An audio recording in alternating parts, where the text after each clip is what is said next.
Hey guys, it's Ross and welcome to the video. Today we are 3D printing the Darksaber from Star Wars. And there'll be a link in the description below if you want to go 3D print this yourself, and it's very simple. Just a bunch of parts. You've got the main body, you've got the guard, you've got the top of it, and then you've also got the pommel at the end, and 3D print them all off pretty simply. There was a few places for some support on one of the pieces, but that was it. And it even has alternate versions if you want to do a shorter version. So I printed out that very tall one, but if you have difficulty printing out tall stuff on your printer, you can actually do the other two, which does it in 2 segments instead. And then it's very simple to put together. The only thing I'd maybe recommend is the pommel. I'd maybe bring that down to 95%. It was an extremely tight fit. I had to get in there and sand it a bit to actually get it to fit properly. So the pommel, I would have brought down the scale overall, but the rest of it, pretty excellent. So here's all the pieces cleaned up, and you can see this one here, this one needs some support to start it off. So this is all going to break off quite easily. That support almost let go itself, you can see there, but thankfully it did its job. And then overall, it just breaks off super easy. And there we go. That's going to slip right into the top of this and bring it in line with the guard as well. So very nice, good design, and simple but effective. And then what I did once I cleaned up all the pieces, I did a little test fit to make sure everything went together. Because the pommel was such a tight fit, I just knocked it in there and left it. So it's in pretty damn solid. And you can see the lovely grooves that are on the 3D model here. So I'm going to use them as kind of my guide for painting it up, because it looks like pretty much all of the kind of official versions of this Darksaber are quite different from each other when it comes to the paint jobs. So yeah, the overall actual work here required to 3D print this was super simple, and the paint job itself is also going to be very simple.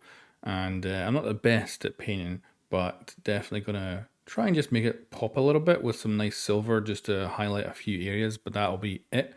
And of course, I'll end up gluing it together as the final step as well. But here are the final pieces.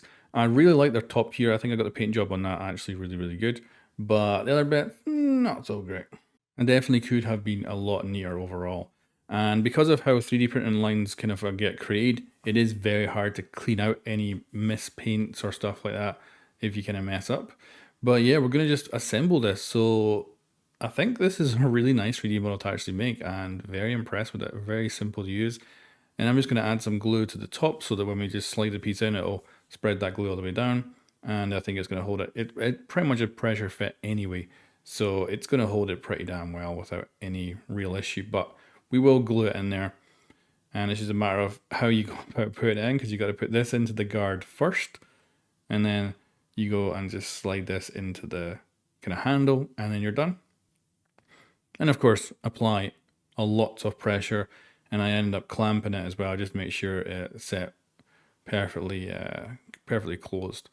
But yeah, I am very happy with this though. The paint job I definitely could have done better on, but the overall look of it is sweet. And it's certainly not designed to be seen close up. This is going to be something you put on display. So yeah, I think it looks really nice. And the silver choice, I think, here does make it pop quite nicely. So using the actual built-in lines of the thing itself, I think work really good. But I'm certainly very happy with the final product. I think it looks really good. And the nitpicking is just me wanting to improve in areas. So yeah, I think it looks sweet. And the Darksaber is, I think, a very nice weapon. When I watch it in the shows like the Mandalorian, you never get a good look at it because it is just black for the most part. So I think actually seeing it in person printed off makes me appreciate it far more than what I actually seen in the shows, to be honest. So great 3D model, great alternate versions as well for like just making it a little bit easier to print too if you want to. But yeah, well worth a 3D print, and the great thing is you don't have to paint it either. It's still going to look like the Darksaber.